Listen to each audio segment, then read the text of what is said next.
Can you buy crypto on Revolut? And the answer is yes, of course you can buy crypto on Revolut. It actually has a pretty in-depth system in place. Now, how do you actually buy crypto from Revolut? I'm going to teach you how to do that exactly right now.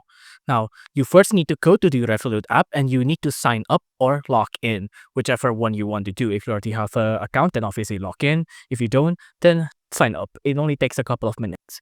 Now, once you have signed up, this is the home screen that you will look like this, right? There's going to be accounts, cards, stocks, transfer, hub. Now, if you want to buy crypto, you just have to tap on the crypto menu right there. You see crypto right there. Now, once you tap on that menu, you'll be put into a screen that looks like this here, right? So you can buy BTC. For example, I want to buy BTC and it'll turn to euro, right? So once you do that, you can see the button will say buy BTC with euro. And that's how I actually buy BTC with actual Revolut app here, right? So it's pretty easy, it's pretty in-depth, pretty intuitive as well, it's pretty user-friendly. And then once you tap on buy, you will have to complete a couple of things as well, like just follow the on-screen prompt. Obviously, it's not going to be as simple as that. You need to put in some credit card details and some identification as well. But after that, it's pretty straightforward. Just follow the on-screen prompts and then you can buy crypto with Revolut. As easy as that.